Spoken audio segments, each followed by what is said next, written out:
Okay. Ella es Thais Peñalver, es abogada, es escritora, es una luchadora por la democracia, ha tenido un programa de un gran éxito en Radio Caracas Radio, Buen Provecho, escribe o ha publicado en NTN, ha publicado en alguna de las principales periódicos en nuestro idioma. Y además, cuando hablo de NTN, es porque trabajó también en NTN, el excelente canal colombiano. Acaba hace un par de meses de publicar su más reciente trabajo literario, Diálogos Impertinentes. Esos diálogos impertinentes, y antes de darle la palabra, comienza así. Cuando falta muy poco para ser considerado un Estado fallido, con 6,5 millones de refugiados de acuerdo a las Naciones Unidas y 9,5 millones de ciudadanos al borde de la hambruna, según la FAO, los venezolanos se disponen a dialogar sobre su futuro. La otra hora, cuarta potencia económica de América Latina, es hoy la nación más pobre de Sudamérica y enfrenta un futuro incierto. La economía ha perdido más puntos que naciones en guerra civil como Irak o Libia, y nada indica que su futuro sea alentador si las partes no se sientan a discutir realmente sobre la emergencia. Así comienza este polémico libro y posición que tiene Thais, aunque ya no te siento tan apegada a la versión de el gobierno interino. Cuéntame.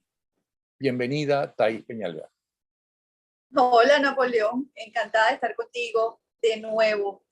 Bueno, el problema no es estar o no estar con Juan Guaidó, con el gobierno interino, Napoleón.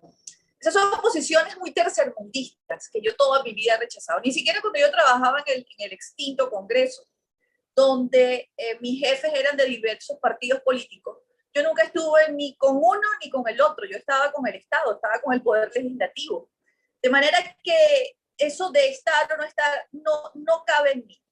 ¿Qué pasa en el 2019? Pasa lo mismo que sentí cuando ganamos la Asamblea Nacional. Ganamos la Asamblea Nacional en el 2015, pues yo esperaba de la dirigencia, porque fíjate que no los voy a llamar líderes, porque no los considero líderes, los líderes son otra cosa, lideran movimientos, lideran situaciones distintas, orientan, educan, un liderazgo es otra cosa.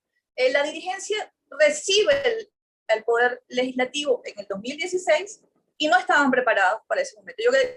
Había partidos que creían que iban a hacer leyes, Napoleón, con Nicolás Maduro en el poder ejecutivo. Había gente que creía que iba a resolver el problema de la inseguridad. Ofrecían una cantidad de cosas y bueno, ya tú comenzabas ahí a ver que no conocían al enemigo al que estaban enfrentándose o no tenían ninguna intenciones de hacer las cosas distintas o hacer lo que había que hacer. Por eso les escribo un artículo en junio del 2016 y le digo, para una asamblea menos desventada. Para mí eran fundamentales los primeros 100 días de la Asamblea Nacional para que se hicieran cosas que escribí en un artículo, no se hicieron, pues perdimos el tiempo. Igual pasó con el gobierno interino. Había que llegar con una estrategia. Creo que pensaban que esto iba a durar muy poco, algunos 3, 4 meses, que Nicolás Maduro se iba a asustar con los tweets de los senadores republicanos o del propio Trump. Trump pensaba que Nicolás Maduro se iba a salir corriendo. Y bueno, fueron pasando los meses, fueron cometiendo muchos errores y hay un timing en estos momentos históricos, Napoleón. Hay un timing que hay que respetar. Es que hay que actuar con muchísima certitud, hay que ser certeros en lo que se hace. Hay que tener una planificación, hay que tener una estrategia, hay que conocer al enemigo, hay que saber a qué te enfrentas. ¿Podía el gobierno interino, o esperaba yo que el gobierno interino sacara a patadas a Maduro y al régimen que lo sostiene? No, porque yo conozco al enemigo, lo he estudiado a lo largo de estos 22 años, he escrito suficiente sobre el enemigo, pero lo que necesitábamos era ese gran primer paso y es ser reconocidos como una oposición confiable y una oposición que respetara el mundo y que no bajara los niveles de respaldo, de acompañamiento, porque mira que nos costó muchos años que el mundo volteara a ver a Venezuela. Entonces no es que estaba con ellos o no estaba, sino que al pasar los meses al escribirles yo, estaban cometiendo errores, porque yo no pretendía que imponer mis ideas o mis planteamientos. Yo como demócrata esperaba que mis planteamientos fuesen discutidos, debatidos, por lo menos me preguntaron, ¿por qué tú propones esto? Y fuese debatido también con los planteamientos de una cantidad de venezolanos que estamos aquí y que esperábamos ese momento y que hacíamos propuestas. Al ver que nada que de aquello ocurría, y te repito, se cometían errores tremendos. Los primeros errores fueron sustanciales. La autojuramentación. Cualquiera que haya trabajado en el extinto Congreso de la República o cualquier venezolano que sepa de qué van las instituciones, para qué sirven y qué significa una. Hola. ¿Aló? Cuando ves que eso ocurre en la plaza pública, pero luego no es refrendado en el hemiciclo donde debe ser juramentado un presidente, no había que ser de pitonizo, ni tener un oráculo Napoleón para saber que ese gobierno interino no estaba 100% respaldado por todos los partidos políticos de la unidad. Eso quedaba clarísimo. Y el mundo lo vio, sobre todo Europa. Entonces, estar o no estar, no, es que ya no se podía hacer más nada. Es que cuando yo me retiro de este respaldo público, no, octubre, noviembre de 2019, es porque ya ese tiempo se había perdido y lo que venía era, bueno, lo que yo escribí. Lo que venía era lo que estaba pasando. Pero perdona, dos cosas. Primero, no es muy pretencioso de tu parte esperar que todo lo que tú decías y escribías tenía el gobierno interino con la cantidad de problemas que tiene, escucharte y discutirlo, eso por un lado. Aquí estoy como abogado del diablo, eso por un lado. Okay. No es mi posición. Ya va.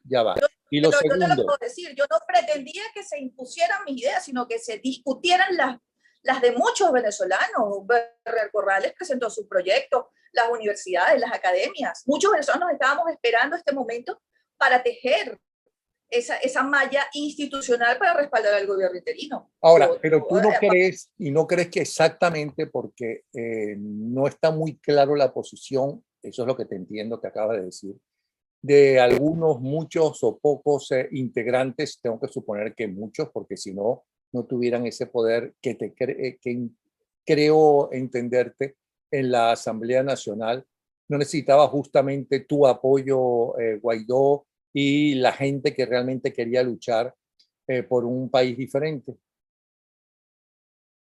No era el momento de arreglarlo.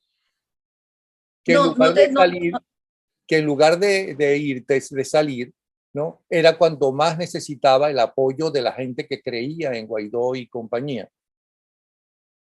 No, no creo. Yo era circunstancial en toda esta ocasión. Yo no tenía un cargo, yo no tenía un puesto. Yo soy simplemente una venezolana preocupada por lo que pasa en Venezuela desde hace 22 años. Y antes, yo vi conspirar a la izquierda dentro del extinto Congreso. Yo vi cómo celebraban los intentos de golpes de Estado. Escribí un libro sobre los 12 intentos de golpe de Estado que ocurrieron a lo largo de la era democrática, entre la extrema izquierda, los militares de izquierda y el castrocomunismo. O sea, yo sé un poco lo que está pasando. Pretendía hacerles ver que las cosas no eran tan fáciles, como que Nicolás Maduro se iba a asustar con unos tweets, como que no era tan fácil, como que ellos se iban a ir a los 90 o a los 30 días. Había que hacer cosas mucho más política con P mayúscula, Napoleón. Había que hacer política y no se hizo. Ante esa ausencia de la política, pues hay que retirarse. Y uno tiene que entender cuándo debe callarse la boca. Y bueno, de mi retiro aparece este libro. Aquí está. Tú acabas de leer la contraportada. Tú acabas de leer unas cifras pavorosas. Está Venezuela en este momento en posición de ir a unas elecciones. Y aquí se sigue hablando de elecciones. ¿Cuántos platos de comida dice la FAO que va a tener que mandar para acá? ¿Cuántos millones de platos de comida? Eso lo resuelve unas elecciones municipales. Ni siquiera unas elecciones libres, generales, presidenciales, Napoleón. Aquí no queda nada en pie. Y lo que yo no entiendo es que el liderazgo o los dirigentes crean que pueden ganar mañana si Maduro se va y pueden gobernar algo. Venezuela en este momento es ingobernable. Aquí nadie puede entrar en este momento a Miraflores y creer que va a darle órdenes a la Fuerza Armada Nacional que ha sido adoctrinada en el castrocomunismo a lo largo de 22 años. Eso no existe. Venezuela está cortada en toletes, repartida. Yo no estoy en contra del gobierno interino. Yo lo que no hago es respaldar al 100% al gobierno interino. Yo entiendo perfectamente quién es el enemigo. Yo lo que hago son cuestionamientos. Yo lo que hago son reclamos. Pero indudablemente que después de haber barrido con los partidos políticos, después de haber barrido con los dirigentes políticos, después de tener 300 presos políticos, pues uno siempre tiene que estar del lado de los buenos, y el lado de los buenos es la oposición, con todos sus efectos. Ok, hasta ahora has criticado al gobierno interino y tengo que entender, Thais, que no han sabido actuar porque o son ingenuos o son idiotas o están comprometidos con la narcotiranía. ¿Qué es lo que tú piensas? ¿Por qué crees que no han actuado? Mira, que no han actuado lo digo aquí en el correctamente. Libro. Mira, lo he dicho en el libro, porque muchas personas me dicen que, bueno, que tenían esperanzas de la generación del 2007. Y que, bueno, y que esos muchachos también los decepcionan. Me lo escriben, son fuentes abiertas, están en mis redes sociales. Yo trato de explicar aquí en este libro. Es un libro coyuntural, es para ahora. Pero bueno, como no está pasando nada, seguramente es para el futuro. Los muchachos ciertamente saltan de las aulas de clase a las calles. Hacer política en las calles es lo que hacen los muchachos. ¿En cuánto tiempo esos jóvenes podían formarse como políticos? ¿Qué es lo que nosotros podíamos esperar de todos ellos en tan poco tiempo? No habían tenido ni siquiera tiempo de leer. No solamente no leer la historia de Venezuela ni la historia universal, sino los procesos políticos parecidos a lo que ellos estaban enfrentando. Ellos pensaban que en el 2014, con el barril de petróleo al precio que tenía, con la salida, se iba a ir Nicolás Maduro porque saliéramos unos cuantos a la calle. Eso no era así. Eso lo que trajo fue muertos. Pensaban también en el 2017 que en una lucha no violenta, donde recibían plomo muchachos con escudos de madera, la Fuerza Armada en singular iba a salir a las calles con los primeros 4, 5, 6 o 7 muertos. ¿Eso qué es, Napoleón? Eso es no saber qué es esa Fuerza Armada. Perdona, eso sucedió el 11 de abril. Se negaron a seguir las instrucciones de Chávez Frías de matar a la gente que estaba en Miraflores, que llegó por su manifestación a Miraflores y tuvo que renunciar.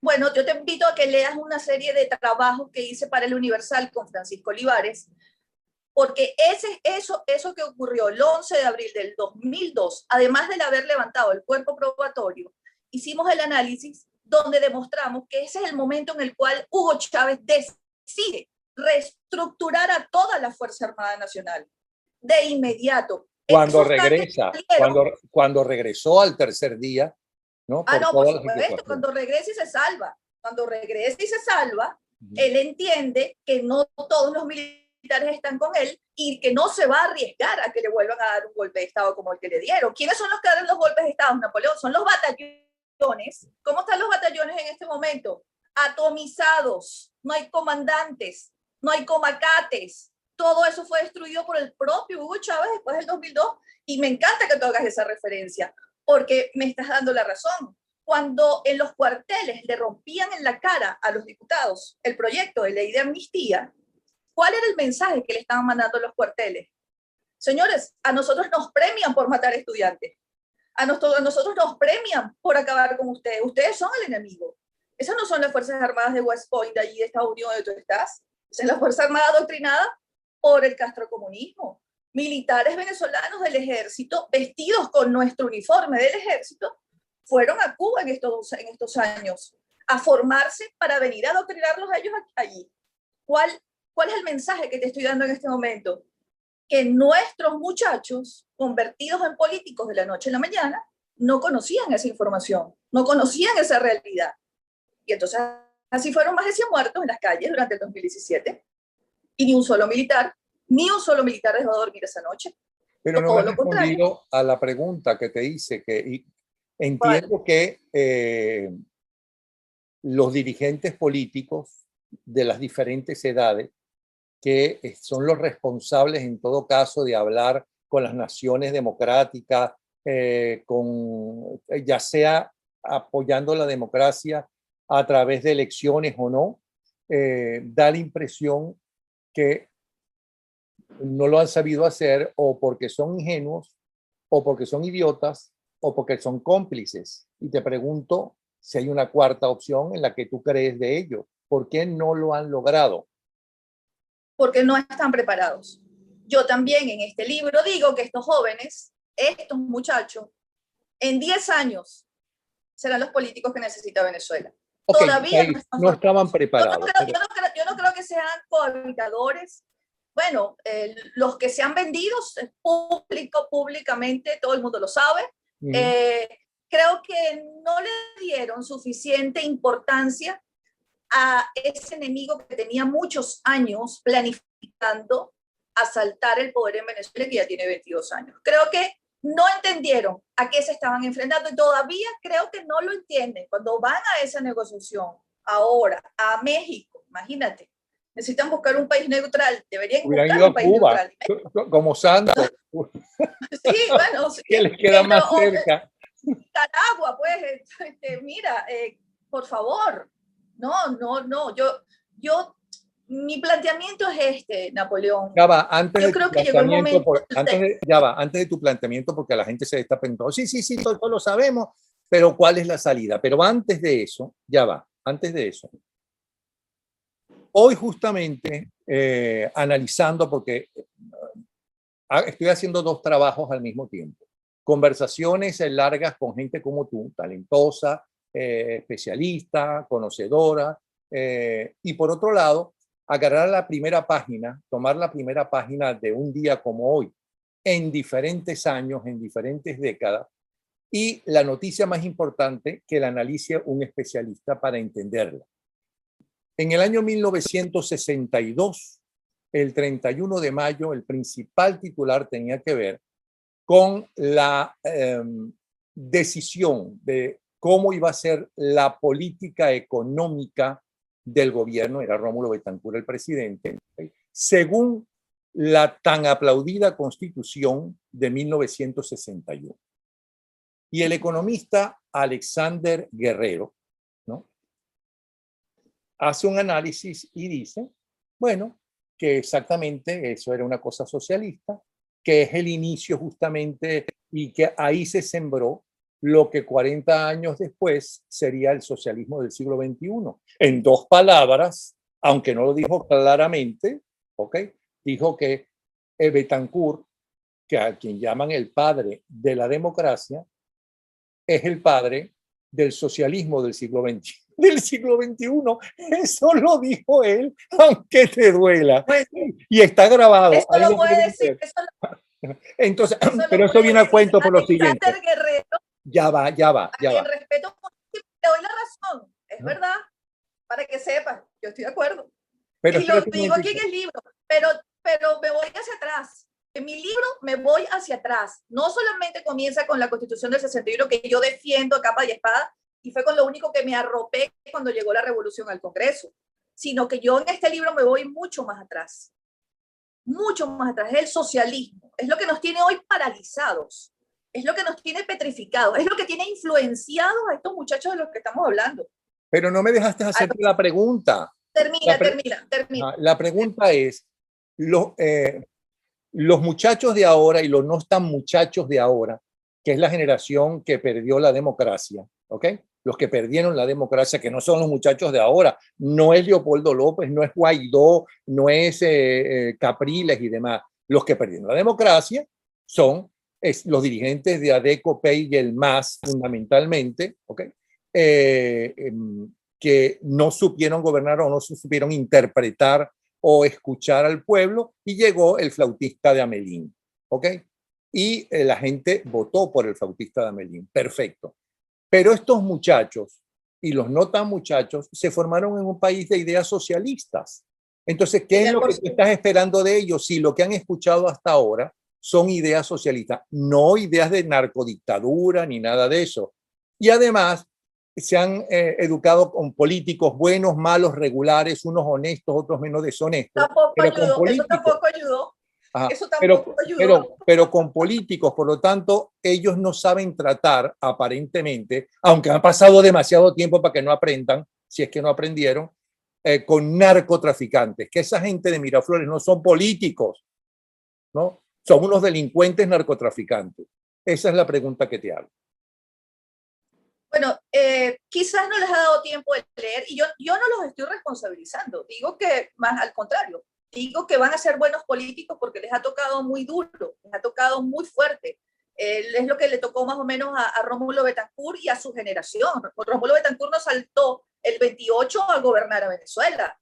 Los que salieron de la rotunda con los grillos no salieron a gobernar a Venezuela, fueron aprendiendo poco a poco. Volviendo a la Constitución del 61, pues sí, es eminentemente socialista y siembra en la psiquis del venezolano ese comportamiento socialista de todos, porque no son solamente los políticos, todas las clases sociales de Venezuela tienen ese componente en la cabeza. Es difícil explicarle a los venezolanos que el socialismo caribeño, como lo llamo en el libro, ha sido el factor determinante para que hayamos colapsado como nación. Ahora, si los muchachos no tuvieron tiempo para leer, por lo menos pueden ver las cifras que yo te mandé y que tú acabas de leer en este momento. Las cifras de la FAO, las de ACNUR. Pueden ser, no se vayan muy lejos, lean las cifras de Fede Cámaras, de Conindustria, de FENAGA, de la Federación de los Agricultores de Venezuela. ¿Cuántas industrias quedan en pie en este momento, Napoleón? Si lo sé yo, pueden saberlo ellos. Quedan 2.000 industrias, son las Pero cifras de Conindustria de la semana pasada. Ok, pero según te entiendo, aparentemente lo que ellos no han podido acertar es cómo acabar con esta narcotiranía. Tú tienes la solución, tú crees que hay otro camino, tú hablas de un cuarto camino. O sea, tú superaste a Tony Blair, ¿no? Que la tercera vía, tú tienes la cuarta vía. Por cierto, ¿tú recuerdas que Chávez Frías hablaba cuando llegaba de la tercera vía de Tony Blair y fue a visitarlo? Es más, fue a Wall Street, el centro mundial del capitalismo, a tocarle la campanita, ¿no? En Wall Street para cerrar una de las sesiones de Wall Street. Entonces, ¿cuál es esa cuarta vía y cómo llegar a la cuarta vía? ¿Cómo acabar con la narcotiranía si no tenemos ejército, ¿no? No tenemos dirigentes aparentemente. Por cierto, eso también que no iba a pasar y no pasó. Por cierto, eso también lo dije en enero del 2019 para el nuevo Herald y no pasó. Y no es prepotencia, es que a veces hay que poner los pies sobre la tierra y dejar de vender espejismo. ¿Cuál es la cuarta vía? La cuarta vía es la que te estaba diciendo cuando comenzamos el programa, Napoleón. Tienen que emplazar el régimen de Nicolás Maduro, no gobierna nada. Aquí no hay gobierno. Ellos no pueden gobernar hoy, mañana y pasado, aun cuando les quiten las sanciones que están pidiendo. No se pueden endeudar, no pueden hacer préstamos, no pueden vender, no pueden comprar, no tienen el control del país. Eso es una realidad y es una debilidad del régimen en este momento. Tampoco es que están tan fuertes, tampoco es que son omnipotentes. Y cuando eres político, tienes que comenzar a entender las debilidades de tu enemigo, porque en este caso, como no son demócratas, el asunto no es entre demócratas, no son adversarios. En este momento es un enemigo que te quiere aplastar y que se quiere perpetuar como sea, con hambre, con pocos venezolanos, porque si aquí se abren las puertas, aquí quedaremos muy pocos, quedaremos 10 millones si acaso, porque esto es invivible. O sea, no se puede vivir. Lo que no entiendo es cómo hay dirigentes políticos que pretenden que pueden ir a unas elecciones. De verdad que no lo entiendo. Me llama poderosamente la atención lo poco venezolanos que son porque no ven el desastre que hay a nuestro alrededor. Pero espérate, está ahí. Pero eso es lo que está pidiendo la Unión Europea y ahora está de acuerdo los Estados Unidos con unos nuevos diálogos en el cual se garantice en principio unas elecciones libres, etcétera, etcétera. Con el gobierno, con Nicolás Maduro en el gobierno. Bueno, claro, y eso es otra de las cosas que escribo, no solamente en el libro, sino en artículos de opinión. Hay que actuar rápido antes de que la comunidad internacional se canse de nosotros. ¿Y cuál es el cansancio? El cansancio es que puede terminar en que ellos prefieran a un dictador que no los molesta a una dirigencia opositora que nunca termina de ponerse de acuerdo Okay, en nada. hay que actuar rápido. ¿Hasta cuándo? Y ya va. Hay... Vamos a algo importante, Napoleón. Vamos a algo bien importante. El problema es de los venezolanos. Otro de los gravísimos errores fue recostarnos del mundo para que nos dijera lo que teníamos que hacer. Mucho cuidado, que había que hacer política, sí, con todos los peligros, pero aquí había que mover a la gente. Aquí hay manifestaciones todos los días que los medios no reseñan, y esas manifestaciones no tienen un liderazgo que esté al lado dándoles apoyo. Aquí se muere la gente de hambre, de mengua desde hace muchos años. ¿Por qué la comunidad internacional tiene que imponernos a nosotros algo? Bueno, porque no tenemos una estrategia propia. Porque no les podemos decir, miren, nosotros ya vamos a emplazarlos. Es verdad, vamos a sentarnos, porque la negociación es la única barajita que nos queda. Por eso ellos lo han criminalizado durante todos estos años, porque saben que esa es la salida, la única que ellos tienen, para bien o para mal. Entonces no es un diálogo donde nos hagan la agenda otros, no, es un emplazamiento donde la dirigencia política venezolana, haciendo política, le diga a Nicolás Maduro, ¿verdad? Tú vas a pasar a la historia como el destructor de todo este país, porque aquí no queda nada. ¿Y cuánto tiempo crees tú que vas a sostenerte cuando aquí ya no quede nada? ¿Qué es lo que tú vas a gobernar? ¿Tú te vas a quedar en América Latina haciendo qué? O sea, ¿crees que eso hay que hacerlo, Napoleón? Eso es política. Eso tienen que hacerlo, no ir a un diálogo cuando no es el momento, porque fíjate que ya Maduro pateó esa mesa. Cuando ya Maduro dice públicamente... Las tres peticiones no pueden estar más claras, las tres peticiones de Maduro. Ahí lo que falta es un hijo. Ahí lo que falta, y además me dan un hijo porque esto es lo que yo quiero. Eso se llama patear la mesa. Eso se llama matar esa negociación antes de que comience. ¿Qué es lo que hay que hacer según tu punto de vista? Bueno, llegar a un entendimiento. Señores, el país está destruido, pero díganlo. Si Maduro te dice, no me interesa, mira, sí, yo me voy a poner aquí con una lira, con Morerón y que esto eche candela, bueno, mira, tú habrás hecho tu trabajo, tú habrás intentado por todos los medios y con todos los argumentos posibles que lo tienes, porque tienes las cifras están aquí.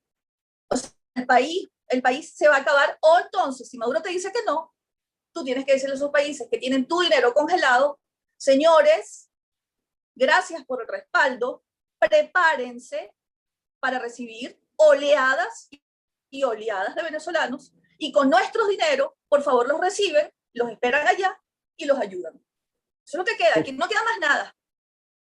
Yo, mira, soy así porque no hay otra manera, por eso me retiré. Y es un momento terrible, Napoleón, además, porque nadie quiere escuchar nada. Este es el momento ideal para estos regímenes militaristas de corte socialista, cuando la gente está cansada, cuando la gente vive en sus burbujas y cree que esas burbujas se puede producir. ¿Qué les hace pensar que si lo que queda es un 10% de la economía, que ha sido barrido un 90%, que ese 10% va a sobrevivir? ¿Cuánto tiempo? Cuando el plan avanza. ¿Qué va a pasar el 22 de noviembre? Que es lo que no entienden estos personajes que les están sirviendo para esas supuestas elecciones, que son unas adjudicaciones, si es que adjudican algo. Que se cumple uno de los requisitos del Plan de la Patria, el partido único. Los van a utilizar como un trapiche. Y al día siguiente esos personajes no van a hacer nada. ¿Qué les hace pensar que si persiguieron y cerraron con cemento las puertas del Palacio Federal Legislativo, a estos sí los van a aceptar? ¿Qué les hace pensar que van a ser gobernadores de qué? ¿Qué es lo que van a gobernar? ¿Qué van a ser alcaldes de dónde? Si Venezuela tierras adentro está completamente destruida. Entonces, mira, por eso me retiro, porque nadie me entiende, porque muy pocos captan cuál es el mensaje, porque es muy difícil en este momento, en estas horas aciagas de Venezuela, en este oscurantismo, sentarse a tomar decisiones tan fuertes. Para mí este momento, Napoleón, es tan delicado y tan duro como el momento de la independencia. Yo creo que Venezuela está tan destruida, tan desvalida como aquel momento donde unos cuantos venezolanos querían la libertad del país. Hemos llegado, nuestro nivel de atraso es absoluto, nuestro estancamiento es total. Venezuela tiene 22 años secuestrada, y secuestrada también está la mentalidad de los venezolanos. Secuestrada también está, fíjate que la gente está sentada por ese socialismo esperando que los convoquen o que les resuelvan o que vengan desde afuera a resolver. Muchísima gente, o están decepcionados y no ven que no hay futuro posible bajo estas circunstancias, no hay futuro posible con este régimen que lo que está es sobreviviendo. Es un ex país secuestrado ya por 4 gatos y millones, ya millones están castrizados. Es la búsqueda absoluta de una sociedad mentalmente esclavizada. Una sociedad que se conforma con las colas, que se conforma con no tengo agua hoy, no tengo internet, no tengo luz, no tengo gasolina, no tengo comida. Los viejitos se nos mueren en las calles, se mueren en sus casas, no les alcanza la pensión. O sea, ¿qué es lo que se puede hacer? Decir, basta ya, paremos esto. Y lo que te dije, si no acepta esta propuesta, pues entonces decirle a los países, nosotros tenemos dinero congelado, esperen a los venezolanos para que no estén atravesando el río Bravo, para que no estén ahogándose, para que no los estén matraqueando en esas aduanas, y vamos a resolver las cosas de otra manera. No, para que no se suiciden con la hija abrazada en los rieles del metro, intenten suicidarse como acaba de suceder el domingo pasado. En fin, pero con hay un drama, hay un drama. Pero con esa visión que tienes del país, de la situación de la sociedad venezolana, que no deja de ser cierta, ¿qué puede hacer Guaidó y su gente? Lo que te he dicho, Guaidó, fíjate que siempre pensé que la posición de ser presidente interino era una posición política inédita, de ganar. Yo lo escribí, además eso lo está escrito en artículos, yo decía, bueno, si vas a Fedeagro, ofrece semillas, y a esos países que nos respaldan, los que sean los mejores exportadores de semillas, compren semillas, y que se paren los barcos aquí en las costas cargados de semillas. No entraron las semillas para los ganaderos, para que podamos comer. Es culpa del régimen, no es culpa del gobierno interino. Entró el cargamento de semillas, le llegó a los ganaderos, a los agricultores, y están sembrando sorgo, maíz y arroz, y el país está comiendo. Bueno, es un logro del gobierno interino. Eso es una posición política inédita de ganar, porque cuando te estás enfrentando a un régimen como este, tienes que ser creativo. No puedes enfrentarte a este régimen como si tú Caldera y el que está en el poder es Carlos Andrés Pérez. No, es una mentalidad distinta, es un plan a lo que te estás enfrentando. Y te estás enfrentando a unos personajes que están siendo asesorados por aquellos que tienen 60 años burlándose de los Estados Unidos, que son los cubanos. Entonces no puedes creer que con un G4 vas a diseñar las estrategias para combatir a ese monstruo que tiene experiencia y sobre todo, por encima de ti, un plan para ejecutar. ¿Cuál fue el error? No haber visto eso. Pero no solamente no haberlo visto, sino no haber escuchado, porque yo me retiro, no me escuchas a mí, pero ¿cuántos lo dijeron? ¿Cuántos venezolanos les dijeron y les advirtieron? Ok, pero espérate un instante. Estados Unidos tampoco tuvo éxito, porque ahí está Fidel Castro y ya se acabó y desapareció la Unión Soviética, para que no me digas, bueno, es que eso fue un acuerdo después de los misiles. No, pero eso fue un acuerdo con la Unión Soviética que se acabó. ¿Ok?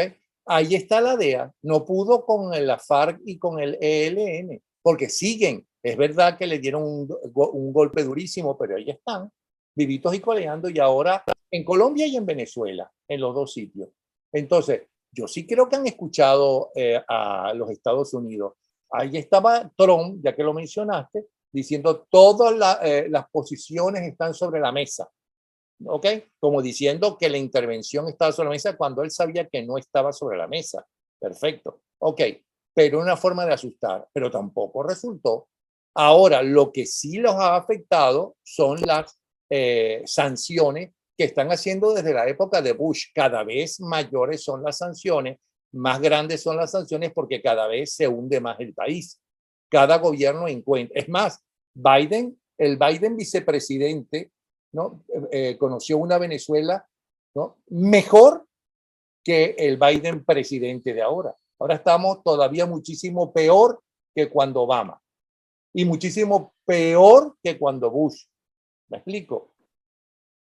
Entonces, ellos tampoco supieron cómo salir de la narcotiranía venezolana, y eso que están siendo afectados porque ahí están metidos los rusos, ahí están metidos los chinos y ahí están metidos Irán. A ver, te voy a decir algo que a la gente no le gusta que yo diga, tampoco. Las sanciones realmente a quienes nos tienen asfixiados aquí en Venezuela es a nosotros los venezolanos. Porque cuando tú estás en la autopista Francisco Fajardo, por cierto, la misma autopista de toda la vida, que no avanza ni para adelante ni para atrás, sino que se deteriora, pues salen los jets y entran los jets, Napoleón.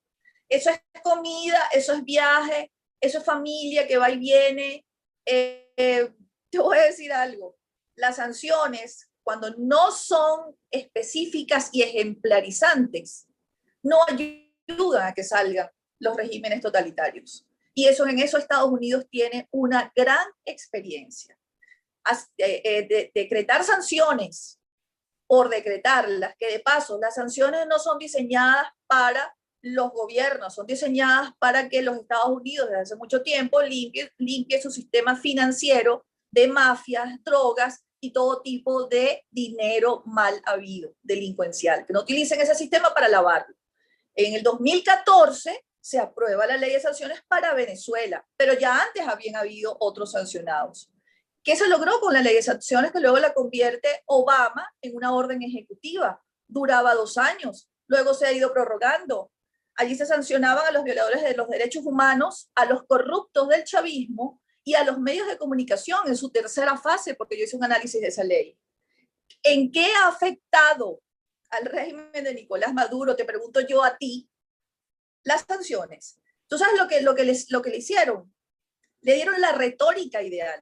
Tú acabas de nombrar a Fidel Castro. Fidel Castro vivió de esos bloqueos, agarró oxígeno de esos bloqueos, porque responsabilizaba a esos bloqueos de los Estados Unidos del hambre que ya había en Cuba, de la población pobre que ya había en Cuba, de ese país languideciendo porque no tenían libertades, y gracias a ellos, y responsabilizó al bloqueo. Aquí también, aquí tenemos 10 años luchando contra la falta de medicamentos y insumos médicos, y en lo que sancionaron a Nicolás Maduro, saltaron todos a decir, es que gracias a las sanciones se muere la gente, cuando aquí tienen 14 años, es más, ellos cambiaban medicinas por votos y lo reconocían públicamente. ¿Qué les dieron? Les dieron esa retórica, ese argumento. Y entonces cuando van a Europa, y en Europa los están esperando todos los socialistas que Hugo Chávez compró con muchísimo dinero, pues entonces en Europa quieren elecciones con Maduro, porque todo eso está montado. ¿Puede un grupo político contra ese plan universal prácticamente que hay para quedarse con Venezuela? Entonces, hay que ser, en este momento hay que ser pragmáticos. En este momento hay que tomar las decisiones que tomó aquel que dijo voy a liberar a Venezuela y voy con todo, pero sin contar con nadie. Al final tuvieron que buscar extranjeros para que los ayudaran, pero este momento que estamos viviendo hoy es un momento muy duro, muy difícil, y yo insisto con que se haga política con P mayúscula, e insisto además en que ese momento es hoy. No es ayer, no es pasado mañana, es hoy. Cada día para Venezuela, un día terrible. Ahí vuelvo a repetir, porque me parece que es lo más interesante de lo muy interesante que estás diciendo. ¿Qué significa hoy en día que el gobierno interino vaya con todo? ¿Qué es ir con todo? Ir con todo es tener un plan propio y pedirle a la comunidad internacional que respalde su plan, no el plan de la comunidad internacional.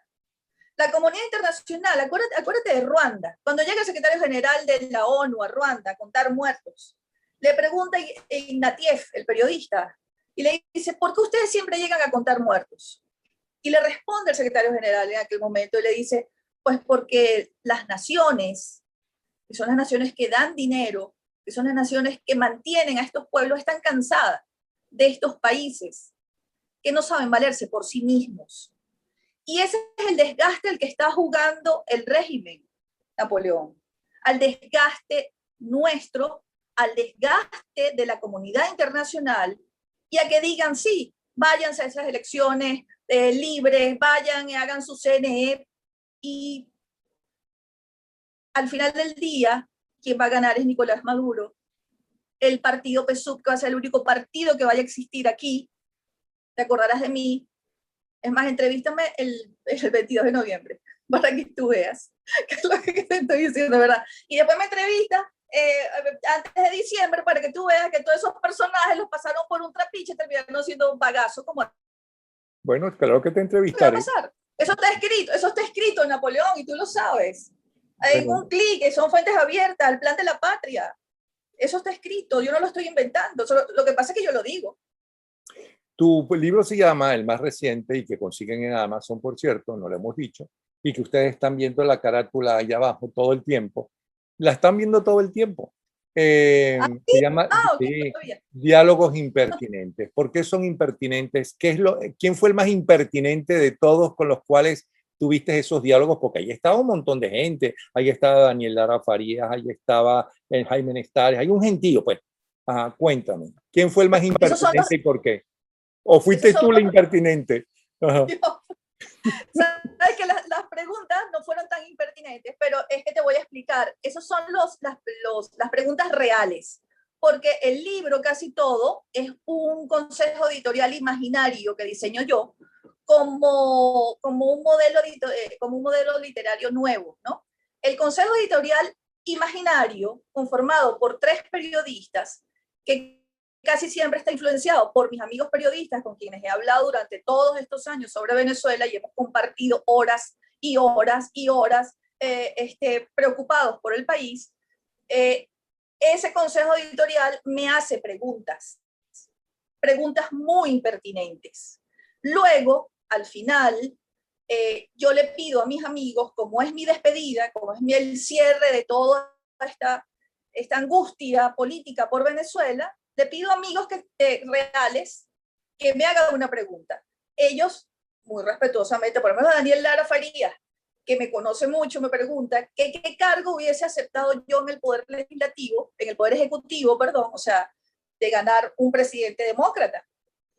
Y él se sorprende con mi respuesta. Por ejemplo, el profesor Daniel Barnaghi me pregunta sobre mi familia, los Peñalver y todo aquello, y se sorprende porque le hablo de mi padre y los juicios de responsabilidad civil y administrativa, y le cuento por qué nuestros historiadores nunca han mencionado en los libros de historia esos juicios de la Revolución del 45, que si los revisas bien, se comportaban como se comporta el gobierno de los Estados Unidos cuando revisa las cuentas en los bancos de las personas políticamente expuestas. Esos juicios preguntaban, usted, señor fulano de tal, entró al Ministerio de Relaciones Interiores con 2.000 bolívares, ¿cómo es que tiene 20 millones de bolívares? Más o menos lo que te preguntan en los bancos en Estados Unidos. Eso fue enterrado. Jaime Nestares, el director general de Radio Caracas Radio, me pregunta, ¿por qué apoyaste a Guaidó y por qué dejaste de apoyarlo? La respuesta también es una respuesta larga, importante. Jorge Ramos me pregunta por qué sigo aquí, y Daniel Chirinos me pregunta también cosas importantes. Bellese Pacheco me dice, ¿quién rompió a Venezuela? ¿Quién destruyó Venezuela? ¿Qué nos pasó a los venezolanos? ¿Fue Hugo Chávez? Bueno, la respuesta es impertinente, es brutal. Elizabeth Burgos me hace preguntas, Juan Claudio Lechín, Gisela Cosac, Francisco Olivares, Ana Alonso de la Independiente de España, y nuestra queridísima amiga Beatriz Becerra me hace otra pregunta. Las preguntas de ellos no son impertinentes, mis respuestas son las impertinentes. muy impertinente. Digo cosas que la gente seguramente no quiere leer. Tú tenías un programa en Radio Caracas Radio que ya no lo escucho porque no sale, que se llama Buen Provecho. ¿Por qué dejaste de hacer? Con buen provecho cierro este ciclo. Dejo Buen Provecho, era un momento muy duro para Venezuela, era ya agosto, septiembre, octubre del año 2019, pleno apogeo del gobierno interino y en efervescencia los errores cometidos por el gobierno interino habían prometido muchas cosas, habían creado unas expectativas incumplibles y caía una sombra de desesperanza en ese momento sobre toda la sociedad venezolana. Yo lo percibía porque en Radio Caracas Radio escuchábamos, recibíamos llamadas telefónicas del público y teníamos un chat donde yo recibía comentarios y en las redes sociales. Entonces la gente ya no quería escuchar ningún tipo de explicaciones. La gente estaba cansada. Comenzó a emerger un odio hacia el gobierno interino y hacia las clases políticas que a mí me recordaba mucho 1998, cuando Hugo Chávez no aparecía en las encuestas, pero las pugnas de los partidos políticos, la ex Miss Universo y el militar golpista no aparecía, pero Salas Romer era demonio, la ex Miss Universo era una muchacha tonta, Alfaro era un caudillo, y así aquella locura entre ellos, aquella locura comenzó a sacar a flote al personaje que no aparecía en las encuestas, que fue Hugo Chávez Frías. Que empezó el momento, sé perfectamente el momento en que superó por primera vez a Irene Sáenz, que era la que estaba punteando, que fue apenas un mes y un par de semanas antes de las elecciones. Pero es que la torpeza de los partidos políticos tradicionales, con la cambiadera y toda esa cosa, es algo inaudito. Es decir, estaba hecho, esa crisis, ¿no?, de esa dirigencia, ¿no?, deja pálida a los actuales dirigentes, a los muchachos de ahora, bueno, y muchos no tan muchachos, pero esa crisis fue todavía peor en cuanto a la ineptitud y a las equivocaciones, ¿no?, de esa dirigencia de ese momento. Y vuelvo a repetir, ellos se formaron en un país socialista que empezó con la famosa Constitución de 1961, ¿no? Y lo que dice Alejandro Guerrero, que Betancourt es el padre del chavismo. Pero Napoleón lo dice él. A mí no me metas en eso, yo te estoy echando el cuento a ti. Es verdad. Y yo lo apoyo 100%, porque Alexander Guerrero es un liberal, uno de los pocos liberales venezolanos reconocidos por universidades del mundo, él y el profesor Oscar Vallés, y lo dice con argumentos, y sus argumentos son válidos, y yo respaldo esos argumentos, y te repito, lo digo en el libro y me voy más atrás todavía. ¿Y qué más vamos a perder si hemos perdido un país? Hay que decirlo, si todos eran comunistas. Sí, es así, no es mentira, todos. Mira, mi padre lo fue, pero lo que pasa es que a mí me vacunaron contra el comunismo desde chiquita. Mi padre, en mi casa yo vi a Gustavo Machado, bueno, no lo vi porque era muy pequeña. Brito Figueroa era compadre de mi papá. O sea, ¿de qué estamos hablando? Sí, era así. ¿Por qué crees que no hay un mensaje, una propuesta, una alternativa política para Venezuela en este momento de parte de la oposición que contrarreste al socialismo de estos 22 años? ¿Por qué crees que no existe? Te estoy dando la razón. Por lo que tú estás diciendo, ellos no pueden decir ni siquiera, miren, les ofrecemos una democracia de centro izquierda. Les ofrecemos una democracia donde se respeten los valores, los principios y tal. No, ellos no hablan de democracia, buscan sus discursos. Son una generación educada por Hugo Chávez Frías. En muchas cosas, para mi gusto, en demasiadas. Porque tú sabes que es fácil. ¿Cuáles son los logros? Ahora dime los logros por los cuales has defendido al gobierno interino. Los logros. Yo defiendo al gobierno interino institucionalmente. Para mí es la única hebra o hilacha que teníamos después de haber rescatado el poder ejecutivo que ha mantenido el chavismo a lo largo de tantos años. Nosotros no teníamos el poder ejecutivo desde hacía más de 15 años, Napoleón. Eso es lo que yo defiendo. Lo que pasa es que también escribí mi último artículo en noviembre del 2020 diciendo y alertando que el mundo no iba a aceptar que después del 5 de enero de este año se diera esa continuidad legislativa. Para el mundo iba a ser muy complicado, muy difícil, porque eso no se entiende y eso nos iba a debilitar. Y creo que nos está debilitando muchísimo. ¿Qué crees que...? ¿Pero qué defiendes? Ajá, pero entonces, ¿qué hay de positivo y acertado del gobierno interino que tú apoyabas? Pero es que no tiene nada que ver con que yo lo apoye. Yo tengo que apoyar a los demócratas de Venezuela o a los que representan a las fuerzas democráticas de Venezuela. A mí no me queda otra, yo los defiendo a ellos. Y como yo soy una demócrata irreductible, los defiendo, estoy con ellos, pero también les hago críticas constructivas, porque detrás de cada escrito, detrás de cada crítica, había una propuesta. Eso es lo que nos queda, eso es lo que tenemos. Y a ellos es a quienes les estoy pidiendo, casi que implorando, que asuman una cuarta vía, que hagan le hagan entender al mundo que ya, o sea, que ya aquí no hay elecciones. ¿Cuál es la cuarta vía? ¿Cuál es esa cuarta vía? Explica. Pero te lo voy a repetir otra vez. Sí. Te lo dije, es un emplazamiento al régimen de Nicolás Maduro, con el respaldo de la comunidad internacional y al régimen. El país está destruido. Aquí no caben elecciones de ningún tipo, ni las que quiere la comunidad europea, ni las que quiere Biden. Pero en un diálogo, ¿qué le puede ofrecer en ese emplazamiento? En un diálogo que también apoya en este momento un diálogo, ¿qué le pueden ofrecer a un tipo que la Corte Suprema, la Corte Penal Internacional no van a poder echar para atrás eso? La justicia norteamericana, a lo mejor con presiones políticas, entonces hacen los locos y entonces esa gente que está siendo buscada con miles de dólares, si los consiguen, se hacen los locos y no los llevan a prisión, pero ¿a dónde van a vivir? Tienen que vivir en Venezuela, van a vivir a Cuba, a Rusia, van a vivir en Irán. ¿Qué le pueden ofrecer en unos diálogos? Pues sí les pueden ofrecer muchas cosas. Yo no manejo la información que maneja Juan Guaidó, ojalá la manejara. Yo no hablo con el presidente Biden como habla él, ni con el presidente Duque, ni hablo con el Parlamento Europeo. Ojalá. Me estás diciendo que todos ellos apoyan a Guaidó y entonces están de acuerdo con lo que está haciendo en líneas generales.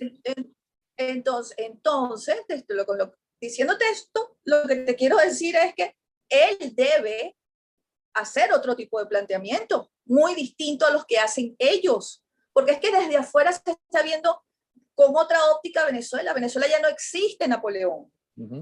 Aquí se sobrevive. Aquí no puedes inventar, no puedes inventar unas elecciones presidenciales porque aquí esto no lo va a gobernar nadie. El que gane lo van a tumbar a los 45 días. ¿Quiénes? Bueno, no hay instituciones. ¿Qué institución va a preservar al Poder Ejecutivo? ¿Dónde está la Fuerza Armada Nacional? ¿Dónde están los cuerpos de seguridad del Estado? O sea, y yo no entonces, puedo... ¿qué va a hacer? Bueno, okay. No puedo hablar más de lo que te estoy diciendo porque yo estoy aquí. Ajá. Okay. Entonces, eso es importante que la gente que nos está viendo lo entienda, que tú estás viviendo en Venezuela. O sea, yo no puedo pasar de esto. Y por eso me callé la boca. Exactamente. O sea, pero dile llegó el momento. Vamos a hablar claro. Tú dejaste de hacer el programa. Buen provecho, porque ya lo que había que decir no lo podías decir porque peligraba tu vida. Punto. Así. No, ni siquiera mi vida. No. Cuando me remonto a 98, es porque lo que me quedaba era caerle a palo al gobierno interino. Y no yo pensaba que era decir cómo acabar con la narcodictadura. No. Es que, mira, es muy difícil decir cómo se acaba esto. Es muy difícil. Esto ya está metido en los tuétanos. Ellos yo siempre dije, al tigre no lo pueden encerrar, tienen que dejarle una ventanita abierta. Siempre lo decía, lo escribí muchas veces, porque yo no digo nada oculto, todo lo que yo le he podido decir al gobierno interino o a alguien que me pida una opinión, inmediatamente lo convierto en un artículo de opinión y es público. Yo no me reservo absolutamente nada. Pero ese momento, te cuento, te digo que me recordaba el 98, donde la gente estaba cansada, la gente estaba hastiada, la gente estaba desesperanzada, la gente no quería nada con los partidos políticos. Ese momento del 98 se repetía en octubre del año 2019 y hasta el 30 de octubre decido estar en el programa de radio. Lo que me tocaba era comenzar a insultarlos, porque además yo tenía, les había dicho, no digan que están en Noruega. Es que no estamos en Noruega. 7 veces negaron que estaban en Noruega y se los escribí un artículo y después dijeron sí, estuvimos en Noruega. Luego llegó el 30 de abril. Señor, usted no puede pararse en un puente a que un guardia nacional llame a los batallones del ejército, que son 20.000 hombres, ni a la Fuerza Aérea que estaba al frente. Eso no existe. Entonces, esos errores habían acabado con las esperanzas de los venezolanos. Yo no podía hacer más de lo que hice. Fui honesta y le dije a mi audiencia, yo puedo llegar hasta aquí, me retiro. Y de este retiro voy a escribir. Y aparecen los diálogos impertinentes, que es, además, ahí, fíjate, aquí está Juan Guaidó. Ahí hablo de Juan Guaidó, ahí hablo te lo recomiendo, por cierto, hablo de Trump. Putin, ¿quién es Putin en toda esta ecuación? Y está Biden. Lo escribo antes de las elecciones. Bueno, Thais, me estoy sonriendo. ¿Por qué te estás sonriendo? Dime. Porque yo quería buscar a alguien. Yo hace 2 años que no hablaba contigo. O sea, estaba buscando porque Daniel Lara Farías me hizo un excelente programa, serio, ponderado, un análisis, ¿no?, de por qué él no apoya a Guaidó y se apoya a María Corina, porque eso fue lo que dijo en la conversación y se me ocurrió llamarlo así después que hicimos la conversación. Entonces yo quería a alguien que me dijera por qué apoya al gobierno interino, ¿no?, y no a otro tipo de oposición más radical o como tú quieras, pero evidentemente no lo logré. No se trata, tú sabes, pero ha sido bien interesante. No, es que no se trata de apoyar al gobierno interino y tenemos que romper con esa manera tercermundista de pensar en eso. Mira. No, yo quiero saber la gente que apoya al gobierno interino, ¿por qué lo apoya? Yo quiero que la gente se entere que hay gente que sí apoya al gobierno interino, mucha gente, poca gente, equivocada o no, ¿y por qué? La gente está molesta con el gobierno interino. Y la gente está muy molesta con el gobierno interino porque el gobierno interino ofreció cosas que no pudo cumplir. Pero la gente está con el gobierno interino. A la hora de la hora, no están con los chavistas. Están con el gobierno interino. Tiempo. No. ¿Y con qué está Thais Peñalver? Con la institucionalidad. Para mí, Juan Guaidó, y se lo he dicho a él 1000 veces, Juan Guaidó representa la poca república que queda en Venezuela. Porque fue un presidente constitucional. La gente no entiende lo que eso significa. O sea, la Constitución te dice, protege a ese pueblo, y no es un mandato, no es por votos, no es elegido. Lo que para los políticos de esta época es más importante las elecciones, por eso todos van a elecciones. Pero un mandato constitucional tiene no solamente importancia, tiene su peso. Para mí, que soy una institucionalista y que cerré la última puerta del Congreso, para mí tiene un peso importantísimo un gobierno interino. No solamente para resolver cosas, sino para que marcara un antes y un después. Oye, para que demostrara. Y otro logro es el reconocimiento de 60 países democráticos, ¿okay?, del mundo, los más importantes, a ese gobierno interino y a su presidente, Juan Guaidó. Porque los países del primer mundo lo que respetan es la institucionalidad. Porque lo digo, Emilio, pudo haber sido cualquier otro diputado presidente de la Asamblea Nacional y el respaldo hubiese sido el mismo Napoleón. Lo que pasa es que ellos estaban en sus jueguitos y no se dieron cuenta que quien iba a aparecer era el muchacho que se llama Juan Guaidó. Porque a lo mejor estos personajes que no lo juramentaron, y vamos al principio del programa, en el hemiciclo, para mí sigue siendo el hemiciclo del Senado, ese mensaje es muy claro, pero muy claro. Está bien, después de juramentarte en un cabildo abierto que tiene su legitimidad, ahora vienes a la institución para que te dé el respaldo, porque nosotros hablamos del respaldo de los 56 países y el de la Asamblea Nacional, el acto solemne, el que le da la legitimidad absoluta, el que ampara con ese palacio el acto que se realizó. Nosotros no nos paramos allí porque no somos institucionalistas, pero lo que la comunidad internacional reconoce es esa hilacha institucional que representa hoy en día Juan Guaidó. Eso es lo que respalda. Ni partidos políticos, ni cogollos, ni G4, ni nada de eso. ¿Me quieres decir entonces, o puedo interpretar, que no apoyarlo es debilitarlo y trabajar para la narcotiranía? No apoyarlo, no apoyar.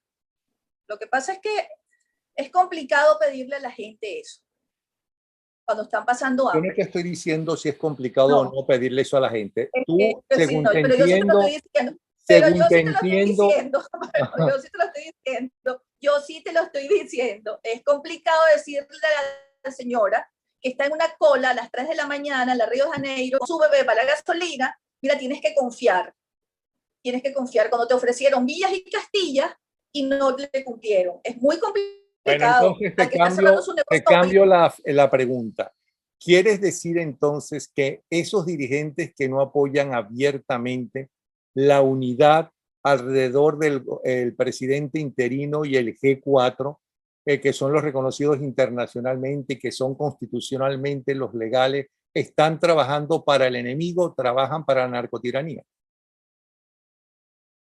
Son unos oportunistas y se los va a llevar el trapiche.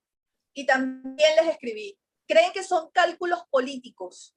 Y en las horas menguadas de la República no hay cálculos políticos, Napoleón. Son unos traidores. Y se los va a comer vivo ese monstruo que los ha convocado a que lo acompañen al último zarpazo que será en noviembre.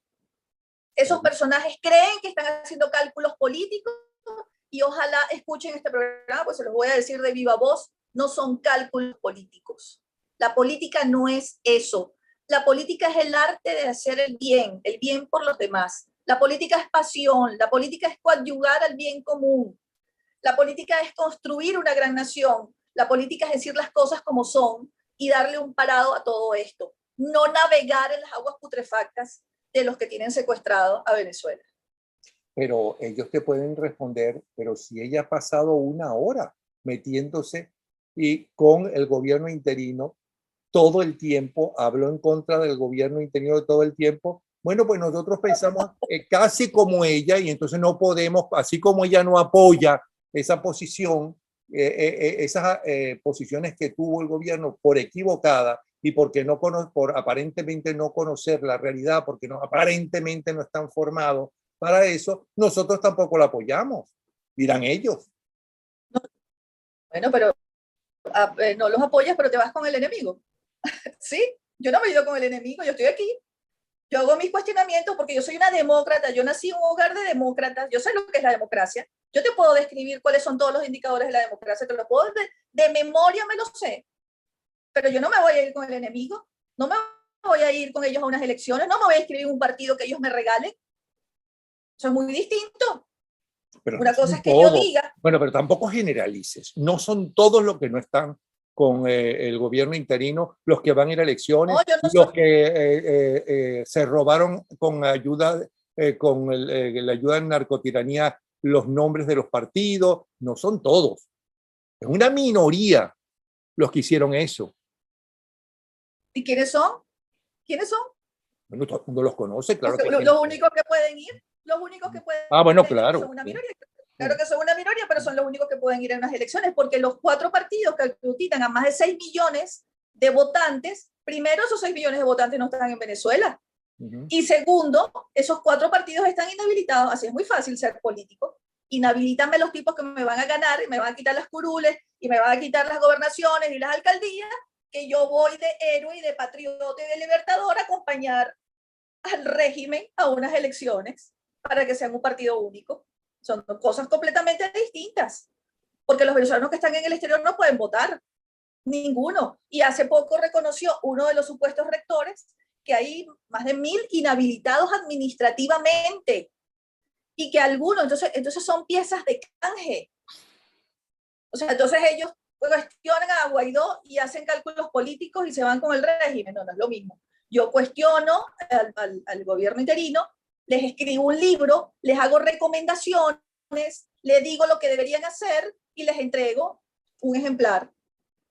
Lo van a leer, no sé si lo van a leer, les va a dar tiempo, no sé si les va a dar tiempo. ¿Son ellos el relevo?